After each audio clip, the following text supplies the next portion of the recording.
Oi, pessoal, tudo bem?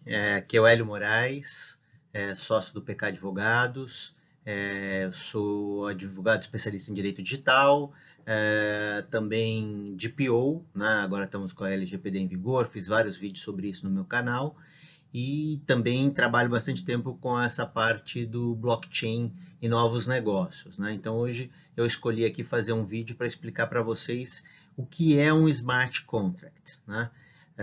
Que muita gente vem ouvindo falar por aí e não sabe exatamente o que é, né? Então a ideia é a gente entender aqui o que é um smart contract, que, como a gente fala, não é nem smart e nem contract, né? E como isso se compara com o mundo dos contratos em geral, né?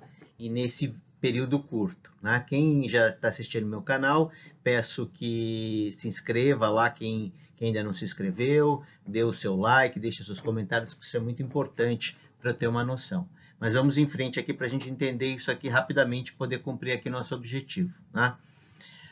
Qual que é a ideia, né? O que muda, né? A gente tinha uma era da internet, né? Eu sou da época que a gente teve a bolha da internet ali nos anos 2000, final dos anos 90, né? Que era a internet da informação. Então, os arquivos digitais, nesse caso, não são únicos, eles podem ser replicados, então isso era um grande problema para transferência de valor, né? Então, a gente não conseguia fazer só transferência de informação, mas com cópias, com duplicações, isso era um grande problema.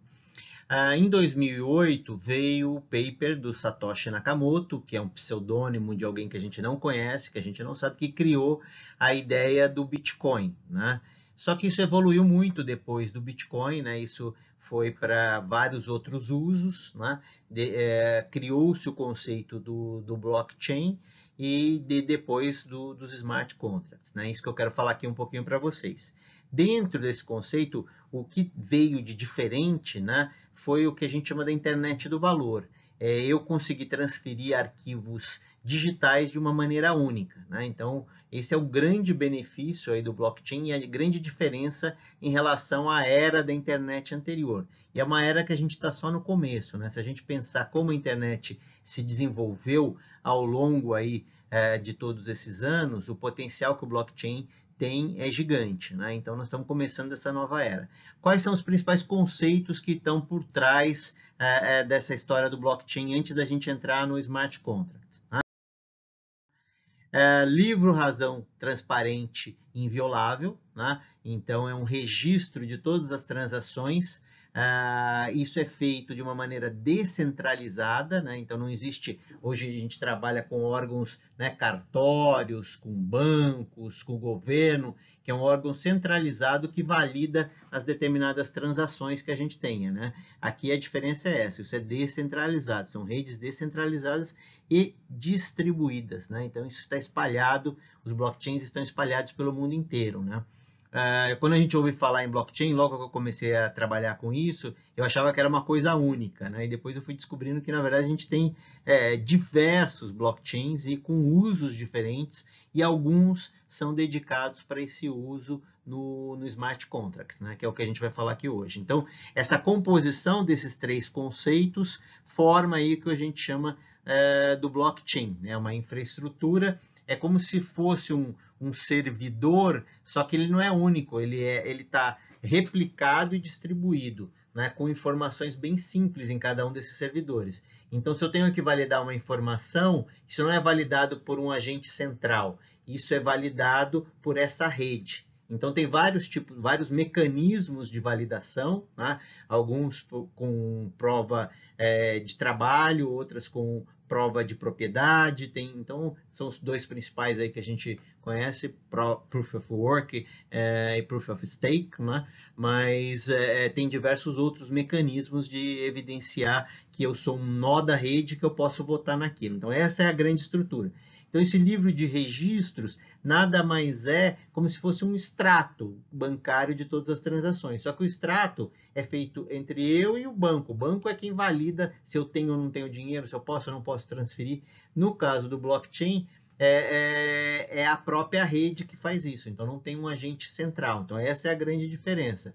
e eu posso estar transferindo ali tanto um criptoativo, quanto eu posso estar transferindo a propriedade de uma coisa. Então, tem vários registros que a gente tem dentro desse modelo. Então, realmente é uma coisa revolucionária e desbravadora, né? Quais são as principais tecnologias que estão utilizadas aqui, né, para blockchain, antes da gente entrar no smart contract? Esse conceito de redes ponto a ponto, que eu falei para vocês. Então, são várias redes, né, e todas falam com todas. A colaboração em massa, né, então não tem alguém que centraliza isso, todos fazem parte, podem ter a sua parcela de participação. Claro que tem mecanismos de votação e validação disso. O livro de razão distribuído, ou seja, esses registros, né, se cair uma bomba num determinado nó, né, eu não mato toda a rede, porque a informação está distribuída em vários locais, né? Critérios de criptografia assimétrica, né? Então, isso para validar eu que emito uma determinada mensagem dentro da rede, né? Todo mundo tem a minha chave pública, mas só eu tenho a minha chave privada. Isso aqui é uma mudança bastante significativa, né? Porque hoje em dia, se eu perco a minha senha do banco, eu vou lá, ligo para o banco e peço para resetar. Aqui não tem isso, né? Eu sou o detentor da minha chave de entrada na rede, e eu sou responsável por isso. Tem vários casos de pessoas que perderam as suas chaves, né, na rede do Bitcoin, principalmente, e ficaram impossibilitadas de alcançar os seus ativos novamente, né?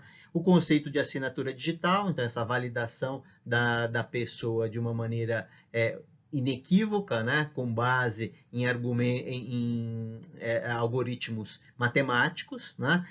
Carimbo do tempo, né? Então, isso aqui é muito importante, porque como está registrado em vários nós distribuídos da rede, uma vez que aquele evento acontece, aquilo ali fica registrado em todos esses pontos. Então, ela tem essa possibilidade de eu comprovar quando que ocorreu esse fato. Por isso, tem usos relacionados à propriedade, transferência de propriedade, tem diversos usos. E o sistema de prova de trabalho, que foi o que eu falei, que é uma das formas de incentivar a participação na rede, né, das pessoas minerarem e validarem as transações. É só uma das formas, a gente tem outras, né? Tem o Proof of Stake, por exemplo, é uma das outras formas bastante conhecida. Então, essa é a estrutura que está por trás do blockchain.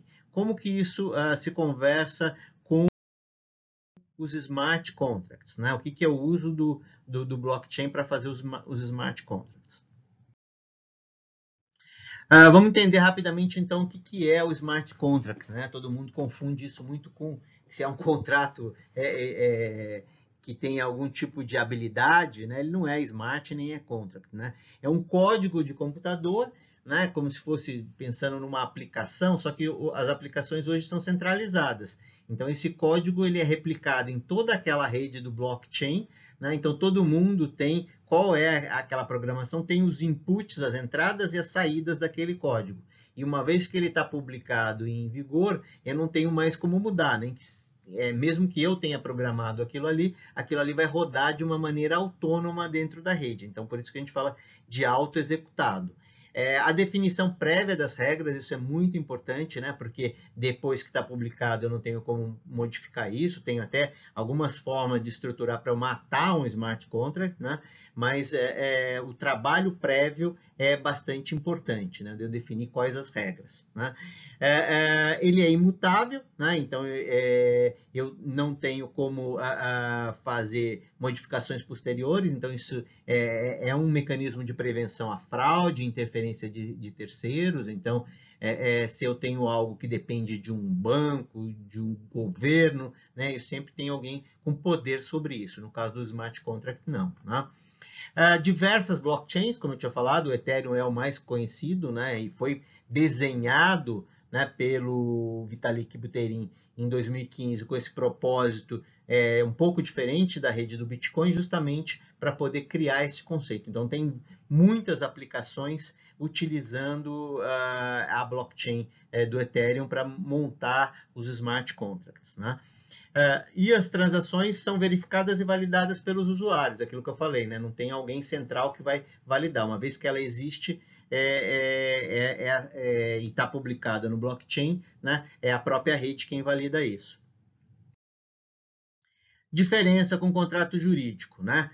não é um contrato, é uma sequência lógica programada no blockchain, né? É um aplicativo, só que ele está publicado dessa maneira distribuída, então não tem uma pessoa com poder sobre ele, né? Ele é inalterável e padronizado, então todos têm um mesmo código, todos os nós, e vão executar as entradas e saídas de acordo com aquele nó. É executado de uma maneira autônoma, sem nenhuma interação humana e sem intermediários, né? Então, essa é a diferença. Claro que não dá para usar nos mesmos tipos de aplicação, são aplicações mais simples hoje em dia que a gente consegue usar o Smart Contract. Então, são questões que podem até também estar regulada num contrato. Então, normalmente, eu tenho contratos e smart contracts interagindo. Um para dar as questões mais do acordo de vontade geral das partes, né? E depois eu posso fazer o smart contract para implementar de uma maneira automática e sem que as partes possam modificar isso, né? Os contratos jurídicos podem ser modificados pelas partes, né? Os direitos e as obrigações são definidas legalmente e se eu tiver alguma disputa eu vou levar isso ao judiciário. No caso do Smart Contract, eu não tenho como fazer esse tipo de modificação, ele vai rodar de maneira autônoma na rede, né? Então, vocês veem que, assim, embora o nome fale em Smart Contract, ele não é um contrato jurídico, é completamente diferente, né? Ele é um aplicativo que está distribuído em vários nós, uma vez publicado, ele vai rodar de maneira autônoma, ele pode trabalhar em conjunto com os contratos jurídicos, né? Aqui um exemplo, né? Estamos finalizando já, né? Para a gente ficar dentro do nosso tempo. Eu sei que é muito rápido, aqui não dá para entender em muito detalhe, isso aqui é para vocês terem um overview, mas aqui um exemplo de um smart contract que era uma escrow account, né? A gente fez um trabalho no escritório com vários advogados para entenderem, mas vocês veem que é uma programação onde eu defino as regras de como aquela conta, né, recebe um valor, em que circunstância ela vai estornar aquele valor, né? Então eu não posso, né, não é como um cartão de crédito que eu tenho lá um problema, eu ligo na operadora e peço para fazer a reversão. As coisas aqui não são reversíveis, eu tenho que estar tudo programado antecipadamente no meu smart contract para que eu possa fazer ele valer, né? Então, isso é bastante interessante porque as pessoas tendem a olhar o smart contract como um contrato jurídico, né? E não é, ele é uma programação e depois sobe na rede. Era isso, gente. Eu sei que é bem rápido, né? Mas o intuito realmente é só dar um overview para quem não tem uma noção do que é um smart contract, né? Quem não é um técnico, né? Entender conceitualmente qual é a função. Agradeço quem viu o vídeo até o final. Deixe lá o seu like. Se não gostou também, deixe lá o seu comentário, né? Obviamente que do ponto de vista técnico podem ter pequenas divergências, né? O pessoal técnico que analisa esse tipo de informação. Aqui eu estou colocando um overview para as pessoas que querem compreender esse conceito. E depois, obviamente, isso aqui é um mundo para estudar. Depois que eu comecei a estudar nisso, né? Não parei mais, né? Então, obrigado, um abraço e até a próxima semana.